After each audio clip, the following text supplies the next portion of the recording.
But, so, this game is about your duplicants, and they basically spawn in through a, printer, and they just spawn there, and they have absolutely no idea what's going on, how they got there, but they want to survive, so you just dig around and try your best to survive as long as you can.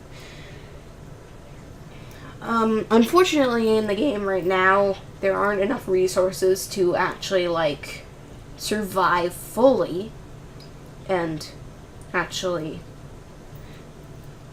live, but you can last for a pretty long time.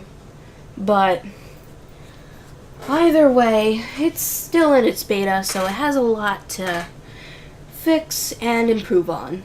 And there are lots of bugs. The creator of this game was one of the creators of Don't Starve, actually. And honestly, it was a pretty good game. It was a survival game out in the wilderness where you can actually fully survive and thrive. Unlike in this game, but still, there's still time and room for improvement, of course. So, basically, you can actually modify their traits and their attributes and stuff like that through the beginning page, which the video is now viewing. And so they have lots of traits, there are positive traits and there are negative traits, like mole hands, twinkle toes, uncultured, early bird, the things that you've seen on screen now. And of course there are negative traits as well. But as you saw, the main traits that I selected were diver's lungs, because basically what it does is it gets rid of minus 25 grams per second of their average oxygen consumption. And that's really useful when you're gonna need oxygen to live. And unlike some other positive traits, it's one of the most used ones. Because you're breathing and humans need to breathe. I don't need to explain that, do I? But I've gotten a somewhat decent spawn. Right now I'm trying to build up to the other area so that oxygen can flow through more correctly. And as you can see, I don't know about you guys, but I think the characters are adorable. I mean, I don't know, there's something about their design, and they're just they're beady little eyes. I don't know, but they're just cute. Oh yeah, and one of them just farted. One of them one of them's really gassy for some reason. One of the traits that I really don't like to have with duplicants is the mouth breathers and the loud snore, and the flatulence is sort of bad. And loud sleepers, because loud sleepers disturb people's sleep, and duplicants don't like their sleep disturbed. I don't know about you guys, but I don't like my sleep disturbed either. But when their sleep is disturbed, the next morning they wake up, they walk a lot slower. And in a survival-based game, you're gonna need to do things pretty quickly if you're going to survive. And so that's not a good thing. And of course you can build them separately, but I tend to like to keep things in order and keep my duplicants in one spot. It's just a general preference. Now that right there is a hatch. And what hatches do is they're actually quite neutral, but hatches consume your materials and turn it into coal, which is good if you have coal generators, not so good when it's eating your food supply and generally being a general disturbance. So I got rid of that guy. And besides, there are like there are a lot of those hatches in this game. And there are other creatures in this game too, but we haven't seen them yet, so I won't tell them yet. Right now I'm building an outhouse so that they actually have a place to pee and poop and do their business. And the reason why I'm building the cots up like that is because I don't want to waste space, and also oxygen generally wants to flow upwards and is generally a lighter material than, say, carbon dioxide or contaminated oxygen. And so that's why I built it up there, so that their sleep patterns wouldn't be disturbed by the lack of oxygen in the room. Sorry for the bad audio, if there is any. But now I'm building down to the water so that, well, they have a water source. And she just farted again. Not all of the duplicants, surprisingly, actually fart. Right now I'm actually digging over to the side so that it's somewhat equal. I don't know why, but it just seems like a good idea for it to be symmetrical.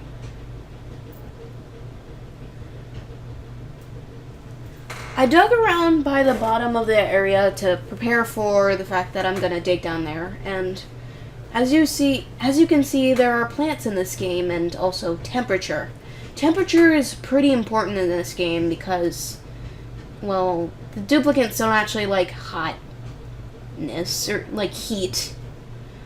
They don't like to be overheated and don't like to be really cold, just like us humans. And so that's why it's so important to keep your temperature in the right zone. And if you don't keep that temperature in the right zone, they can get a bit more stressed, and plants may not grow in the area. The reason why I'm not going to get rid of that millwood is because it produces food, and I don't have a actual good food source right now, so that's why I'm leaving that there.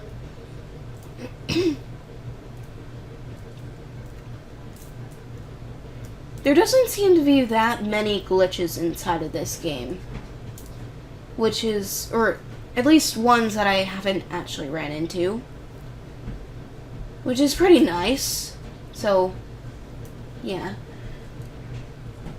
That's the cycle day for today. Yeah. And all the stats and stuff. There's a lot of stuff you need to keep track of in this game as well. Like, you need to keep track of their stress, oxygen levels, and whether they're ill or not. And there is illness in this game, but it's not that serious actually. But in the later game, or in the later updates and patches, the creators have stated that they will make illnesses more deadly and catastrophic. Because right now, what you can do is just go into a rejuvenator and just get rid of that in like seconds. Or actually, I'm not that sure. I haven't actually gotten that far into the game. But I have played before.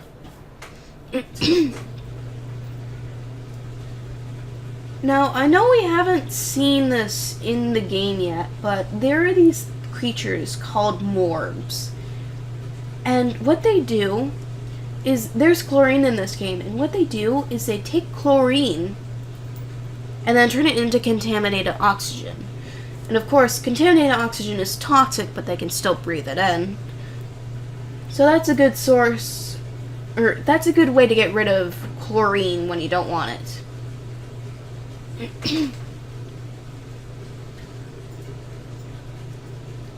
I'm building that down there as a way to actually, like, clean that. I'm just cleaning that area up so that I can place floors down there, because I'm going to place floors down there.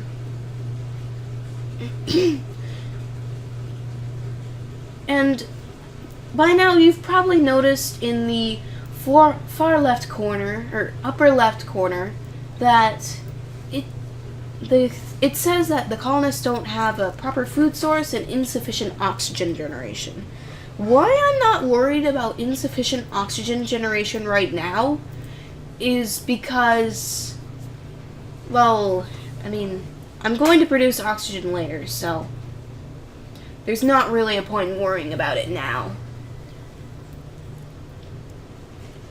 And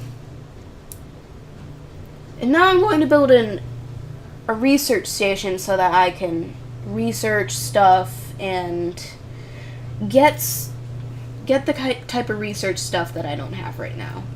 Like, there are some things in the food category that I can't get now, and in other categories if you haven't noticed yet. The main reason why I want to do this now is because I want to get an algae terrarium so that it can turn the carbon dioxide into oxygen again. The reason why I prefer algae terrariums over algae deoxidizers is, although it may produce more oxygen than the terrariums, it consumes a lot more algae, and algae isn't the most renewable source.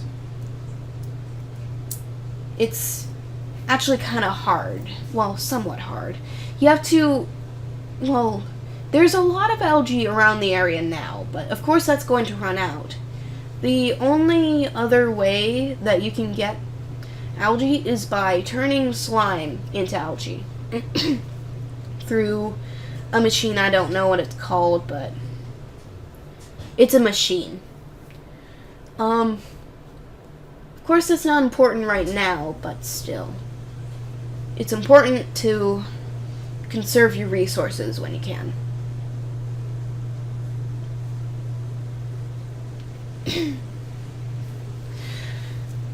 Right now I'm just setting up their jobs so that they don't do jobs that they aren't skilled at. And such as research. Of course, none of them are actually that skilled in research, but if they were more skilled in research, then I would want the more skilled researcher so that it wouldn't take as much time for them to actually research the research they need to research. That's a lot of researchers right there. I'm not that worried about food at the moment, but I will need to build something that can actually give me food soon. So honestly, I think that this is a pretty good game if you actually know what you're doing. 'Cause I've seen some YouTubers that don't know what they're doing, and it just fails so badly. But it's a good game, and it's pretty addicting too if you get into it. As long as you understand that carbon dioxide sinks, oxygen rises, hydrogen is the most lightweight, and certain basic kind of stuff like that. And also the fact that water can actually break through stuff. It's a pretty good game. It's actually, I'm not sure how much it is, but it's a pretty good game. I would suggest it if you were to buy it, or if you're considering buying it. But yeah.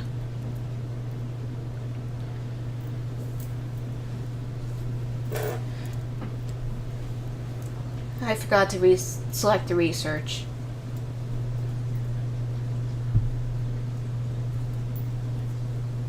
And there are also plants in this game, of course. Well, there's only 2 plants that actually make food. And, well, there's a third one, but it doesn't you can't actually replant it. It doesn't have seeds.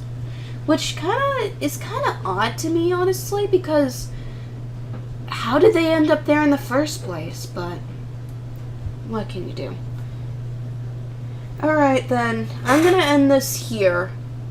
I'm probably going to continue this and put this as a part 2, but that's all I'm gonna post for now. See you in the next video. Bye!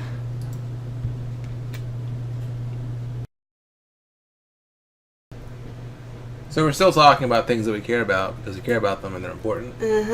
And one of the things that we think is important is how stinky Amaya is. It's No. very important that we understand that she's extremely stinky. No. Just the way it is. No, it's not.